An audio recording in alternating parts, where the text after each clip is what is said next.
Gracias, Daniel, y felicidades ahí a vos, los panelistas y a Andrés sobre una discusión muy interesante del arreglo institucional, que es un poco, yo diría, conectada con la discusión que vamos a tener ahora, que es la discusión sobre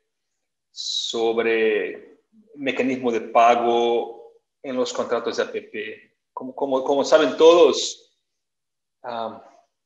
por todas las partes del mundo, en verdad, pero incluso aquí en la América Latina, es un fenómeno muy frecuente que gobiernos utilizan instrumentos financieros para apoyar la viabilidad comercial de los proyectos, sea por medio de transferencias directas, sea por medio transferencias directas durante la construcción, durante la operación, pagos de disponibilidad, pagos por disponibilidad, pero también el soporte de riesgos con pagos contingentes. O sea, no es nada raro que los gobiernos tengan una participación financiera muy activa en los contratos.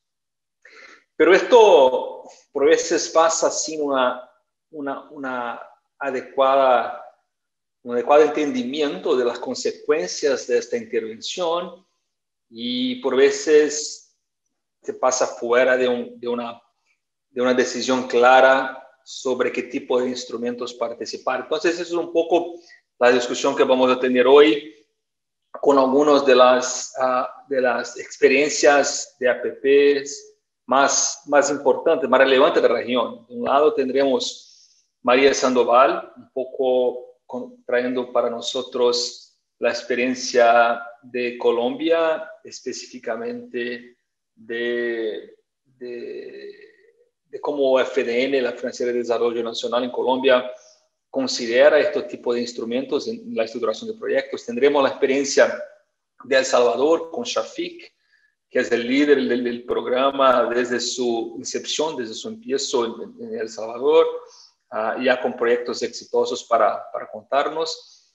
Y una experiencia subnacional en Brasil, aquí una perspectiva particularmente relevante, que es cómo que entidades subnacionales pueden tratar, considerando las consecuencias y las consideraciones de affordability, que la introducción de instrumentos de financiamiento o de soporte financiero públicos genera. Pero antes de la discusión, nosotros invitamos a Aldo de la Universidad de Chile, que fue la entidad responsable por elaborar el paper original, para nos dar un pantallazo de lo que está pasando en América Latina. Y ahí vamos a la discusión. Entonces, Aldo González, con la palabra, por favor. Gracias, Marcos. Hola a todos, ¿cómo están? Un placer estar compartiendo este encuentro con ustedes. Efectivamente, se me pidió trabajar el tema de... Voy a usar mi presentación, que le hice algunos pequeños cambios, si no hay problema. Gracias.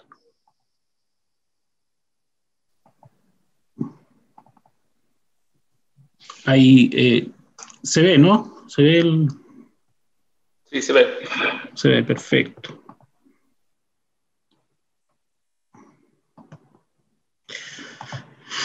Bueno, esto es un trabajo que hicimos con Alejandro Mico, un colega del Departamento de Economía de la Universidad de Chile. La pregunta que se nos pidió abordar es cuáles son los mecanismos o los instrumentos que el Estado puede poner a disposición para hacer más factible, facilitar el financiamiento de privados en las asociaciones público-privadas.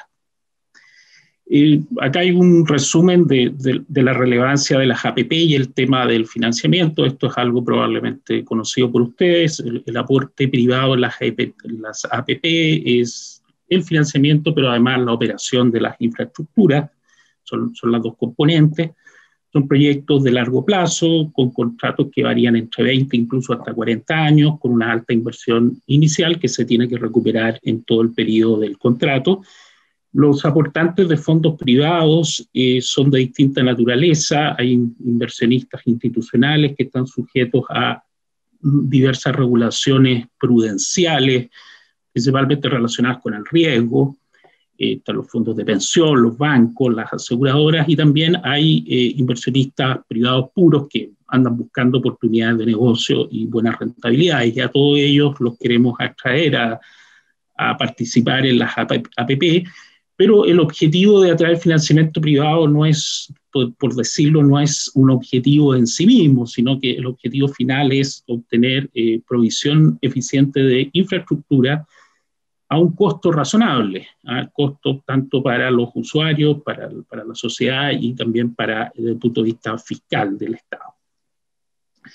Para analizar el problema, hacemos un enfoque metodológico que consideramos relevante, que es separar las distintas funciones de los que están relacionadas con los distintos instrumentos, lo que se llama el funding y el financing. Esta separación nos es útil para ordenarnos y para poder identificar bien cuáles son los objetivos que se buscan y cuáles son los instrumentos que vamos a aplicar. Entonces el funding, que es el fondeo, son cómo se paga la infraestructura, independientemente de quién aporte el capital, y esto se paga a través de transferencias fiscales, pagos directos del Estado que no son recuperables, pagos de los usuarios, tasas aeroportuarias, peajes de carreteras y también ingresos comerciales, que podría ser captura de valor de la tierra en las zonas aledañas a la infraestructura, o pueden ser ingresos comerciales derivados de shopping mall en los aeropuertos, por ejemplo, los estacionamientos y todo eso, ¿no? Entonces,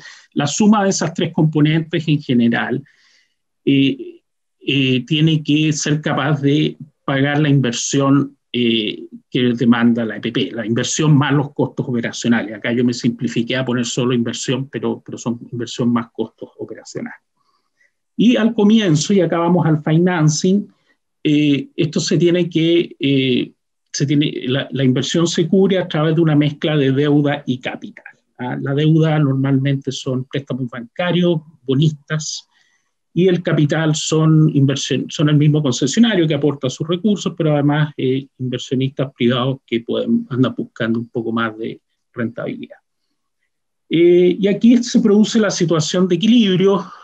Esto es, claro, la deuda más el equity tiene que financiar la inversión, pero en el largo plazo, desde el punto de vista del financing, la inversión tiene que ser cubierta con el pago del Estado, los ingresos tarifarios, tasas, peajes, más otros ingresos comerciales.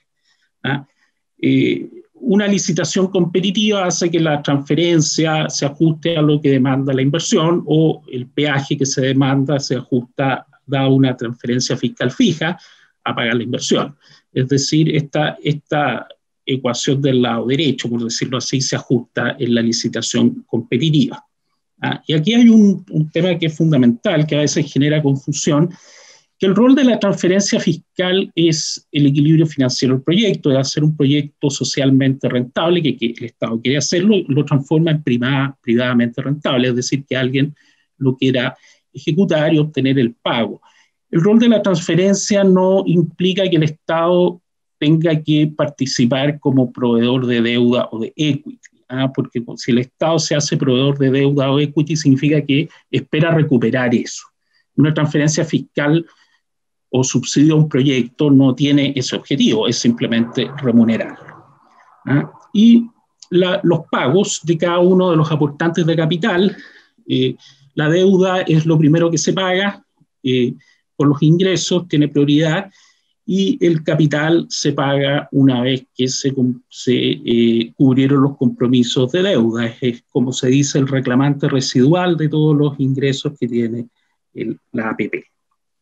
Entonces queremos traer fondos, que haya fondos privados y además a costo razonable, que no nos cobren excesivamente. Entonces ahí es donde uno tiene que ver de qué forma el Estado puede facilitar que lleguen los fondos y que no se cobre de modo excesivo. Si uno observa las APP a nivel mundial, pero en Latinoamérica, están con mucho leverage, tienen bastante deuda, 70%, algunos estudios señalan 85%. ¿Por qué tienen tanta deuda comparativamente con otros sectores de la economía, otras industrias no reguladas? Porque estas APP tienen una cobertura de la quiebra. El Estado, de alguna manera, como son servicios esenciales y en muchos casos pseudomonopólicos, los cubre de la quiebra, y eso les permite digamos, al APP capturar más deuda, y eso puede hacer bajar el valor del costo promedio de financiamiento de las APP. Esto es algo que pasa en muchos sectores regulados, no solamente en infraestructura. Los componentes del funding afectan el resultado del financing, porque efectivamente tanto los pagos del Estado, los ingresos por tasas y los ingresos comerciales se tienen que realizar en un periodo de 20, 30 años, están sujetos a riesgo, y su realización, tanto en magnitud como en oportunidad, pueden no ser los previstos en el periodo inicial cuando el concesionario hace una oferta para obtenerse el contrato. Entonces, hay riesgos que van a afectar la disponibilidad de fondos, y este es como el tema clave, cuáles son los riesgos de cada uno de esos componentes y cómo los podemos manejar.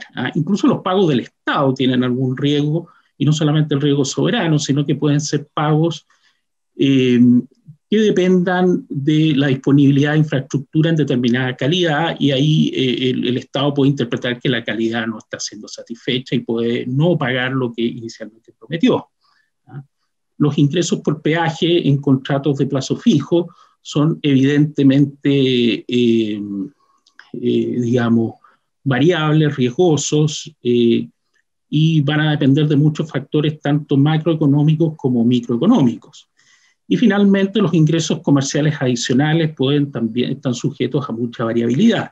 Es cosa de ver hoy día lo que pasa con los aeropuertos, que todos los ingresos de venta de restaurantes, tiendas, estacionamiento, etcétera, eso se ha desplomado junto con el tráfico aéreo. Entonces, ahí hay un riesgo que en contratos de largo plazo tiene impacto en el costo que se va a pedir por estos fondos. Entonces, el análisis de riesgo acá es importante.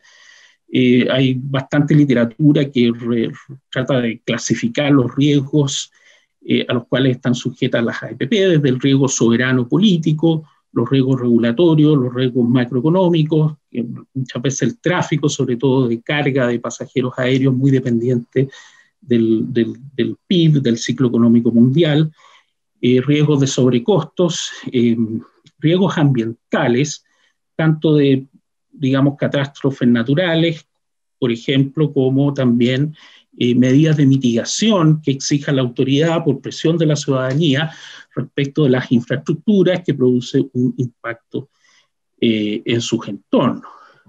Últimamente también se habla de los riesgos sociales que tienen que ver con la aceptación del cobro por el uso de la infraestructura por parte de la ciudadanía.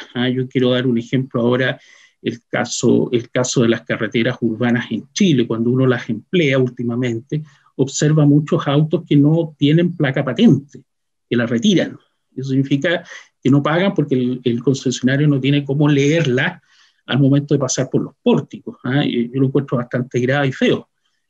Pero eso de alguna manera refleja que hay un riesgo social de cobrar por las infraestructuras. Entonces la pregunta es, bueno, ¿dónde debemos enfocar o concentrar la acción del Estado respecto a los riesgos que mencionamos? Porque mientras menores sean los riesgos, es más probable que alleguemos fondos, y cuáles son los instrumentos que tiene que utilizar.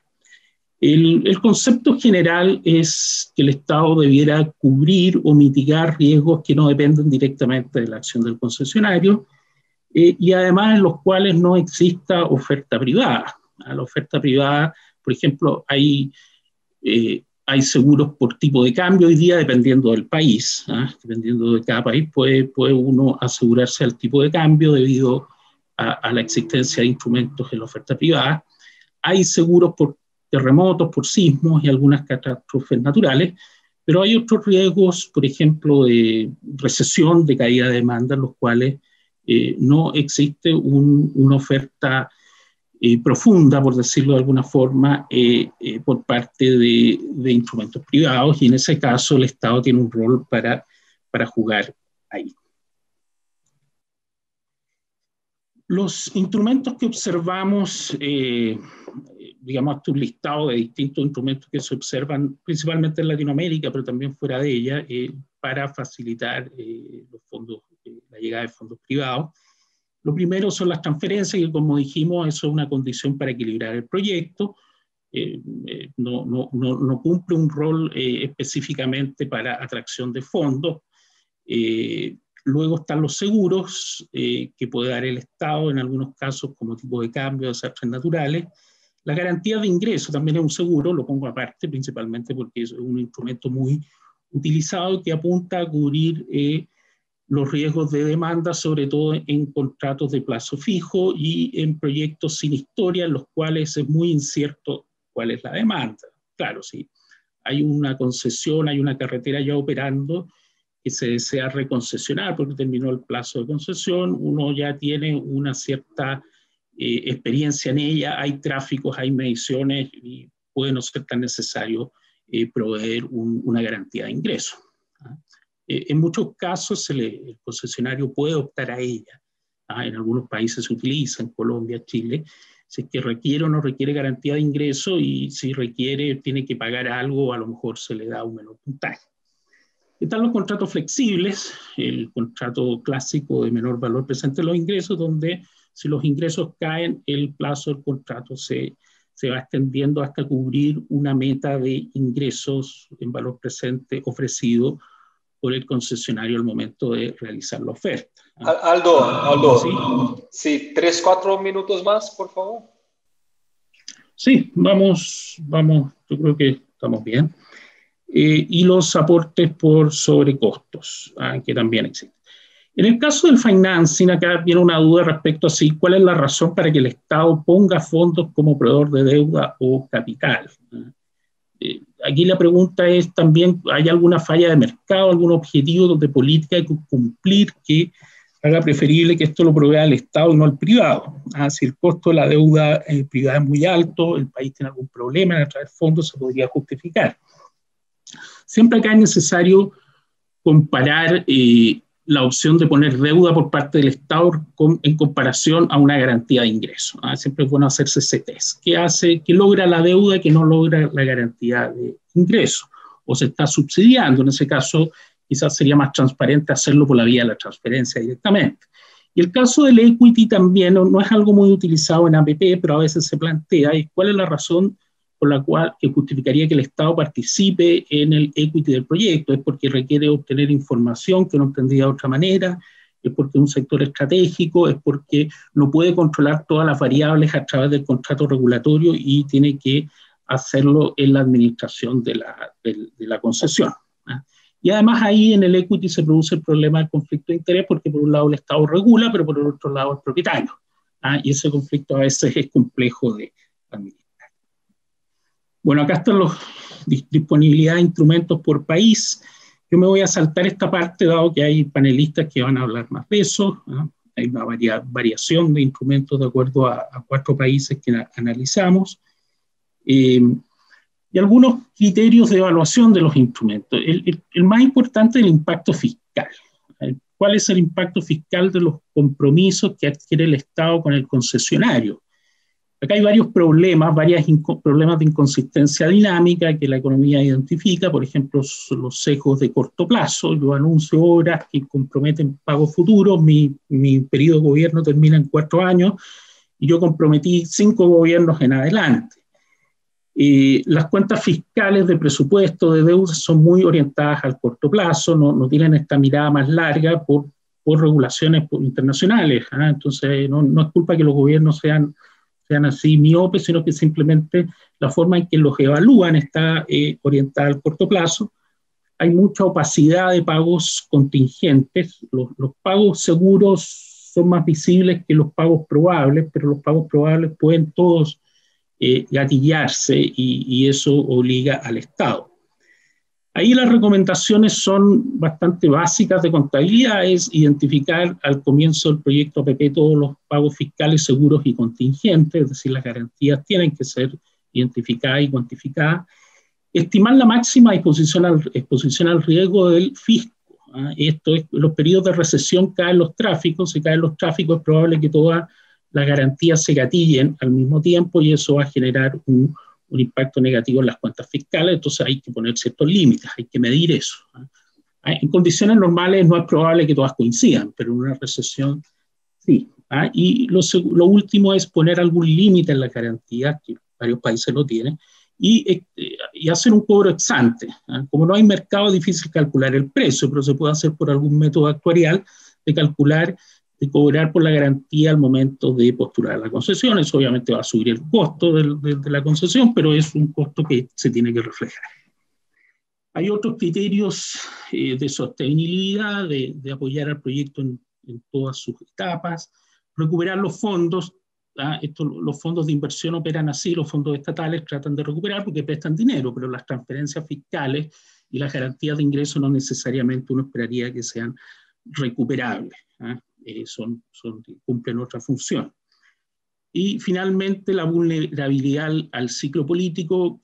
Esto busca que los instrumentos que se aplican no dependan tanto de los gobiernos actuales, sino que sea una política establecida más en el largo plazo, y eso se logra usualmente a través de instituciones que tengan alguna lejanía, que estén a distancia del Poder Ejecutivo y que tengan una misión establecida, un directorio más independiente y que pueda operar con cierta autonomía, no 100%, pero con cierta autonomía del presidente de la República y del poder político. Hay algunos ejemplos que se han mencionado, hasta el caso del FONADIN en México, y es lo que se quiso hacer en Chile con el Fondo de Infraestructura, pero finalmente siguió otro camino.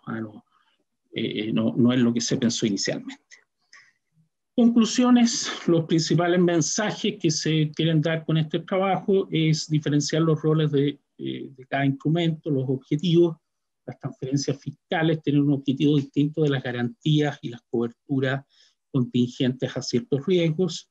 El Estado tiene que definir qué riesgos debe cubrir y eso significa cuáles riesgos dependen de su acción, bien intencionada o mal intencionada. No todas las acciones del Estado son oportunistas.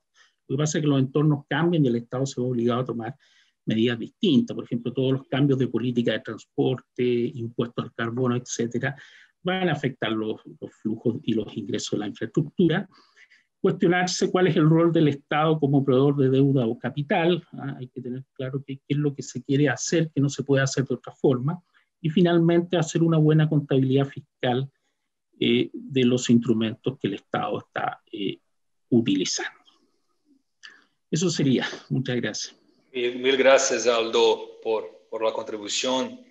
En realidad, toda la discusión que Aldo propone nos llama la atención para lo que creo ser quizás uno de los temas más importantes para el futuro de la APP de la región, que es quién paga por la infraestructura, ¿verdad? O sea, ¿en qué medida hace sentido reducir los costos de los usuarios con pagos públicos y más importante quizás, qué tipo de pagos públicos hacen sentido y cuándo y de qué forma? Esta es, en mi opinión, el corazón de grande parte de lo que va a pasar en la región en los próximos años, especialmente en las condiciones y los retos que el COVID lo crea en términos de affordability, tanto de los usuarios como de los gobiernos. Entonces, esta discusión es muy importante y por eso tenemos un panel tan estratégico aquí con nosotros hoy, que son personas que lidan con estas preguntas de cómo pagar por infraestructura en todos los días. Yo empezaría mi pregunta a María Fernanda. No sé si tu vídeo está activo, Mafe. Disculpa, María Patricia. ¿Cómo estás, Marcos? Aquí estoy. Ahí está, excelente. Yo empezaría mi pregunta a ti, Mapa, que es lo siguiente. ¿Qué tipo? Bueno, Colombia tiene uno de los programas de APP más avanzados de la región. Mi pregunta a ti es, cuando vosotros están en la estructuración de los proyectos. Y bueno, ¿qué tipo de mecanismos de apoyo financiero de los gobiernos vosotros consideran como alternativas para garantizar la viabilidad comercial? Y quizás un poco menciones ahí el rol de FDN en esta discusión, ¿verdad? Gracias, Marco. Un saludo para ti, para mis compañeros, para la gente del BID, para Aldo. La Financiera de Desarrollo Nacional, como tú decías, es el Banco de Desarrollo de Infraestructura en Colombia. Estamos especializados en este sector y el área de estructuración de proyectos lidia con esta pregunta de cómo pagar la infraestructura todos los días. Para nosotros los mecanismos de pago son el corazón de una buena estructuración de proyectos, ¿cierto? Esos mecanismos de pago esencialmente de tres tipos: los pagos de los usuarios, los pagos por explotación comercial o los pagos públicos, los aportes que hace el Estado. Concentrémonos en esos, que es de lo que vamos a hablar aquí, los pagos públicos. Colombia ha tenido, y lo decía Aldo en su estudio, una evolución en materia de vinculación de capital privado. Y hemos pasado por muchos modelos. Antes, un poco todo el tema del modelo del ingreso mínimo garantizado evolucionó ahora con la nueva ley APPs a pagos por disponibilidad. Sobre todo en proyectos que no tienen la fuente de pago de los usuarios, sino que son proyectos como los colegios, como los hospitales, 100% pagados con aportes públicos, ¿cierto? Esas vigencias futuras son muy importantes para la viabilidad y la bancabilidad de los proyectos. Entonces, lo primero que hacemos es saber realmente de qué monto deben ser esas vigencias futuras, qué límite debemos poner como máximo de descuentos en esas vigencias futuras, y también cómo garantizamos que esas vigencias futuras sean un compromiso de pago en firme que realmente atraiga inversionistas privados. Esas son las condiciones más importantes y que no entre en detrimento, digamos, de los temas fiscales de nuestro país. ¿Cómo no poner en peligro, utilizando este instrumento, la disciplina fiscal, la calificación crediticia de nuestro país? Creo que esos grandes retos que tenemos en materia de mecanismos de pago público, como les decía, estos mecanismos son el corazón de una buena estructuración de proyectos. Hay que saber hacerlo bien y por eso muchas entidades públicas en Colombia se acercan a la FDN para recibir esa asesoría.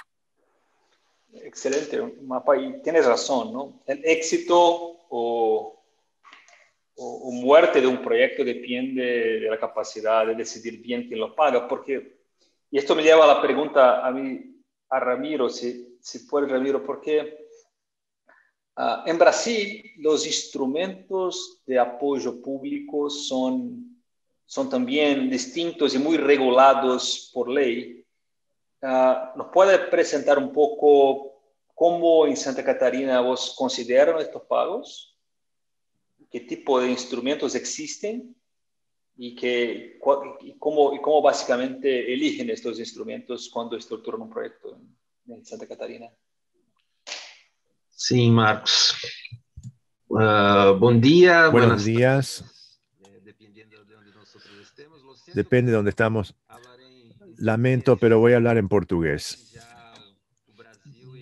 para primero promover mi idioma nativo, en portugués. Bueno, en Brasil tenemos una legislación desde hace unos años que aborda los temas de financiamiento de proyectos y voy a hablar, en realidad, del caso de Santa Catarina, que es un estado dentro del sistema federal. Tenemos está el gobierno central, gobierno federal, y después están los estados. Son 26 estados dentro de la federación y los municipios. Entonces tenemos 3 niveles de gobierno. Pero para que sepan, hay interpretación Para aquellos que la desean, pueden simplemente bajar al botón de interpretación y elegir el canal. Bueno, aquí tenemos primero, los aportes frecuentes en los CAP de los proyectos en obra. Ahora, una situación que es bastante común en Santa Catarina y en Brasil es así por lo general, tiene que ver con, bueno, el artículo de esta presentación habló de los riesgos, la matriz de riesgos realizada en los contratos de PPP, las concesiones generales en Brasil, también incorporan esa mitigación y hacen una transferencia para que los socios públicos privados tengan una mayor capacidad de acción. Voy a presentar un ejemplo muy común aquí de impactos y de que los impactos indirectos sobre el financiamiento de proyectos. Una situación que vimos aquí en la concesión de un centro de eventos aquí, cuando iniciamos la proyección financiera de los equipos, tenemos costos que son costos recurrentes. El UPTU, que es un impuesto urbano. Y ese impuesto que está a nivel del municipio, es decir, el equipo del Estado, de la unidad de la federación. Entonces, necesitamos que el gobierno municipal transfiera la información correcta del valor para poder medir esto dentro del proyecto. Y frecuentemente no está la información debida, no es la información correcta. Y después está el riesgo de cambios y aumentos del impuesto.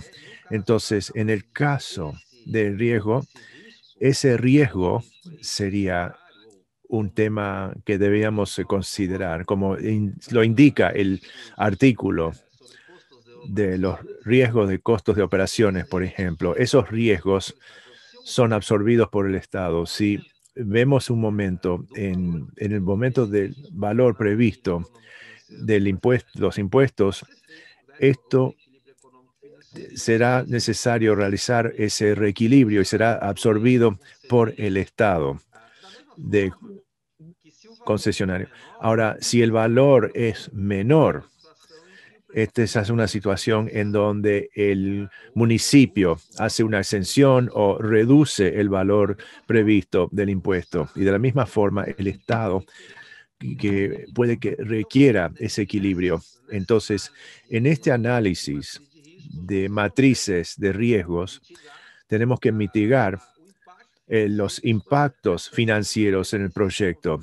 Este es un tema que es bastante común aquí y no sé si debo hablar en más detalle sobre, por ejemplo, otras posibilidades de convenios. Bueno, luego, muchas gracias. En realidad, el comentario ahí llama la atención para que en la conexión, lo que usted acaba de mencionar, y Patricia también,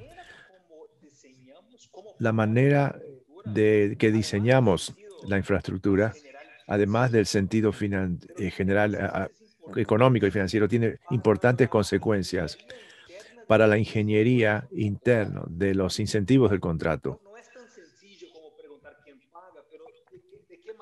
¿De qué manera se paga? Si se ha aportado durante la construcción, sea por medio de... Pero cada uno tiene consecuencias muy importantes dentro de los mecanismos contractuales. Y ahí está la tecnología de la experiencia. Pero hoy quiero hablar con Shafik, que dirige el programa de PPP en El Salvador, que es un programa más reciente.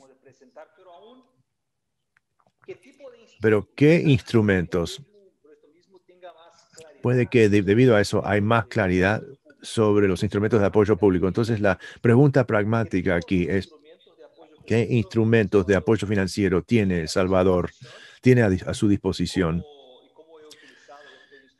y cómo se han utilizado estos instrumentos hasta el momento. Buenos días a todos los panelistas y a todos los invitados que están pendientes de esta sesión. Bien, depende mucho, Marcos, de el ADN del proyecto y del sector en el cual estamos estructurando el proyecto y el perfil del potencial inversor que se puede interesar por este proyecto. Buena parte de nuestro esfuerzo como dirección APP es poder hacer una buena simulación, una buena estructuración previa desde la óptica de Project Finance, muy seria, muy profunda, a donde vamos tocando varios ítems y ahí van saliendo las potenciales herramientas, están las habituales, como ya lo comentaba Aldo, los pagos firmes, garantías contingentes. Hay momentos a donde el proyecto te demanda un upfront payment en función de del desarrollo de cada una de las fases. Por lo general esto se hace cuando tenés certeza del desarrollo de las fases. Y estos son ítems de factores de adjudicación, potenciales factores de adjudicación, a donde tienes upfront y tienes al mismo tiempo, después de que sales de la etapa de la construcción y entras en la explotación, ya pagos firmes sobre los cuales empiezan a competirte los potenciales adjudicatarios. Si hay en el momento X del contrato, por lo general 2/3 después, antes de llegar a los 2/3 de la vigencia del contrato, alguna necesidad de ampliación de CAPEX, entonces ahí se echa mano de las herramientas también habituales.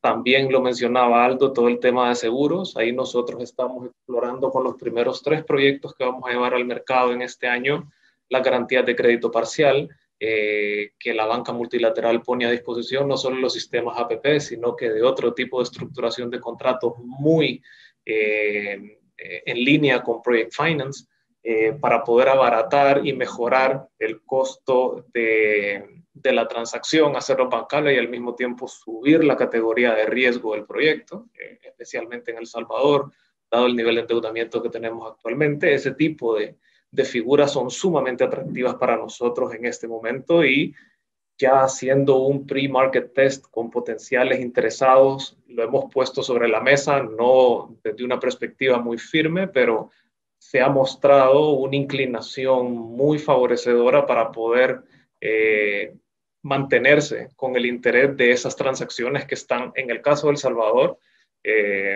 por encima de los 90, 100 millones de dólares, que para nosotros son proyectos grandísimos, somos un país muy pequeño, pero esta es la primera tanda de proyectos que vamos a sacar con esas complejidades.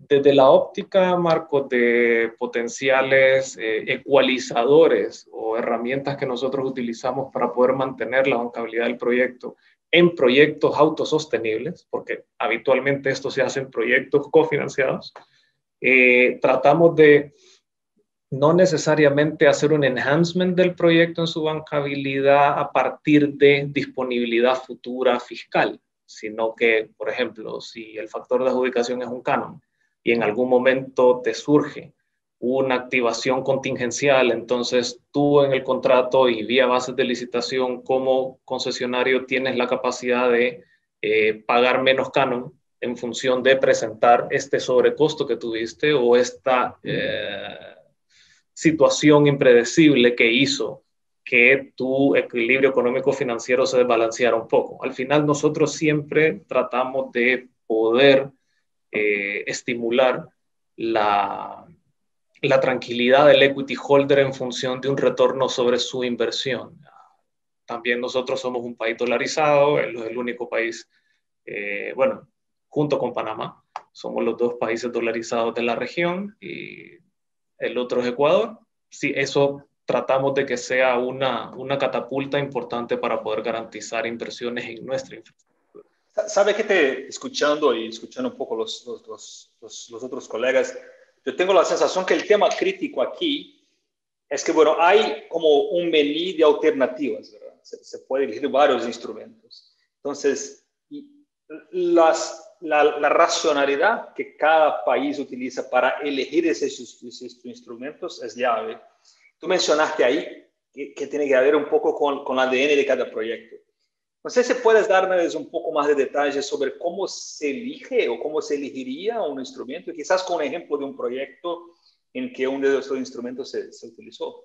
Claro, por ejemplo, nuestro primer proyecto carretero es un tramo de 46 kilómetros, se llama el proyecto concretamente Achadura Kilo 5, es la entrada desde la frontera que tenemos con Guatemala hasta el desvío, que es la carretera hasta nuestro principal puerto, Acajutla. Este es un proyecto que tiene un bypass en una municipalidad importante que es Carasucia y tiene un derivador a la salida del proyecto. Este es un CAPEX de más o menos 86 millones de dólares, ya con IVA incluido. Y, por ejemplo, cuando estábamos haciendo la estructuración, nos dimos cuenta que uno de los ítems importantes era dónde colocabas la caseta de peaje. Y dado el lugar a dónde colocabas la caseta de peaje para que tuviera una menor erosión social, te llevaba a tener que generar pagos futuros fiscales para que el proyecto flotara.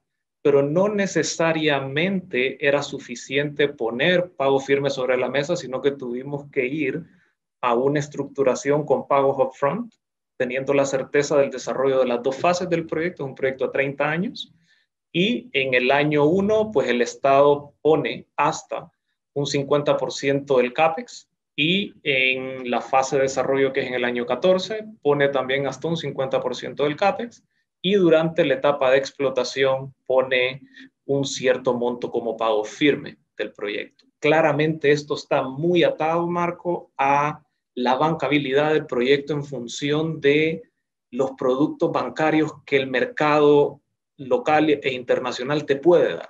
Entonces, ahí también complementas mucho con una garantía de crédito parcial para que eso tenga un enhancement y una mejor calidad de riesgo, que implica mucho el repago de la deuda también. Entonces, por ejemplo, este proyecto lo tuvimos que estructurar con un mini perm. Es el primero que se va a hacer en Centroamérica, por ejemplo, con este tipo de figuras, pero va estrechamente ligado a toda la estructuración y disposición de pagos futuros y espacio fiscal que tiene el Estado. Ese es un insight genial. Es decir, dependiendo del mecanismo de transferencia, tiene consecuencias distintas para la bancabilidad. Pero además creo que hay consecuencias distintas para los intereses de otros stakeholders, como usuarios y gobierno. Y uno de esos temas, Mapa, si puedes me ayudar con el siguiente, ¿no? Dependiendo del tipo de instrumento, las consecuencias fiscales son distintas. No solo en el tiempo, las consecuencias fiscales pueden ser más corto plazo, más largo plazo, contingentes directas. O sea, la introducción de mecanismos de soporte financiero crea una complejidad enorme para la gestión de esas consecuencias fiscales. ¿Puedes mencionar un poco cómo esto es tratado en Colombia y qué insights vosotros tienen sobre la mejor forma de utilizarlo, hacerlo? Claro que sí. Te voy a hablar de las consecuencias fiscales, tanto de esas transferencias directas, que en Colombia llamamos vigencias futuras, como de las consecuencias fiscales de los riesgos retenidos por el Estado. ¿Listo? Las consecuencias fiscales de esas transferencias directas, de esas vigencias futuras, como se llaman en Colombia, tienen unas implicaciones importantes porque son recursos que se comprometen hasta por la duración del proyecto. O sea, los proyectos, si dura 30 años, pueden comprometerse por ese mismo plazo. En la ley APPs en Colombia se menciona que estas vigencias futuras no son deuda para el gobierno colombiano. ¿Esto qué significa? Colombia mantiene su calidad crediticia sin ver afectado el nivel de deuda en estas transferencias directas. Pero Colombia cuenta con la institucionalidad en materia de política fiscal para asegurar que es lo primero que se presupuesta cuando se hace el presupuesto general de la nación. Lo primero que se presupuesta son las vigencias futuras después de la deuda. Entonces, los organismos calificadores de riesgo crediticio le dan un nivel similar, son operaciones asimiladas a los bonos del gobierno. O sea, la calidad crediticia es como si fueran una deuda. Y es muy importante que en Colombia existe el límite de cupo APP. El límite de cupo APP como porcentaje del PIB colombiano es muy pequeño realmente en la capacidad de gasto que tiene el gobierno. Entonces, nosotros nos cuidamos mucho que ese límite que se revisa anualmente sea lo suficientemente pequeño para que no vaya a comprometer a futuro. Y porque si no es deuda, pues realmente un instrumento muy mal utilizado podría llevar a unas consecuencias difíciles en materia fiscal. Eso por el lado de las transferencias directas. En el caso de los riesgos, creo que Colombia, y si no estoy mal, y creo que no tengo miedo de equivocarme, en Latinoamérica tiene el sistema más complejo para valoración de pasivos contingentes. ¿Complejo en el sentido bueno, sentido positivo o complejo en el sentido negativo? No, Los dos, yo creo que en el sentido positivo porque hemos aprendido unas experiencias difíciles ya en el pasado. Y es compleja porque en la estructuración de los proyectos hay que pensar cuáles son esos riesgos retenidos por el Estado y cuando la probabilidad de ocurrencia y el impacto de esos riesgos es altamente significativo, el proyecto, además del costo del proyecto, debe hacer un aporte a un fondo de contingencias. Ese fondo de contingencias que administra el Ministerio de Hacienda y Crédito Público es como si fuera un aporte más del Estado al proyecto. Y se guardan ahí los recursos para que en caso de que se materialice un riesgo que está retenido por el Estado, existan los recursos para responder ante ese riesgo. Porque los proyectos son mucho más que lo que valen. Realmente terminan costando mucho más que el CAPEX y que el OPEX. Los proyectos también son los riesgos. Entonces, creo que es importante.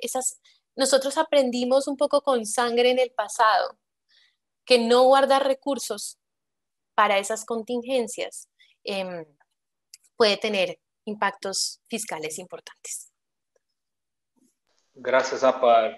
Sí, entonces yo creo que la mensaje llave aquí es, de nuevo, ¿no? Diferentes tipos de apoyo financiero del gobierno a los proyectos, tiene diferentes consecuencias. La perspectiva de la bancabilidad, pero también la perspectiva del gobierno, ¿no? de la sostenibilidad fiscal a largo plazo. Pero hay una otra consecuencia, y yo aprovecho aquí para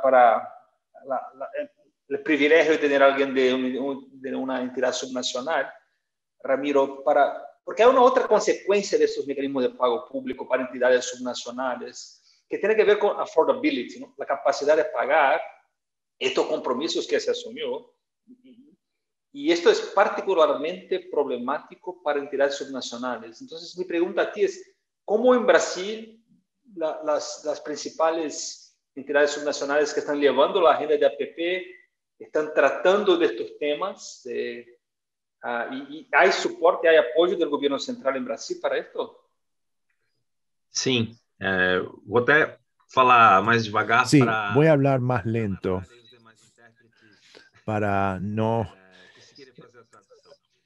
crear más desafíos para los intérpretes. Bueno, son dos situaciones. La primera situación, y quiero volver al tema de la mitigación de los riesgos fiscales y la capacidad de pago de los gobiernos. Creo que una cosa que hemos hecho aquí en Santa Catarina, y es una prioridad del gobierno, es de generar nuevos ingresos para poder hacer inversiones de apoyo de, por ejemplo, las asociaciones público-privadas, comprometiendo a los recursos, y entonces se necesita generar recursos nuevos y las concesiones que ya se otorgaron con pagos privados del gobierno, además de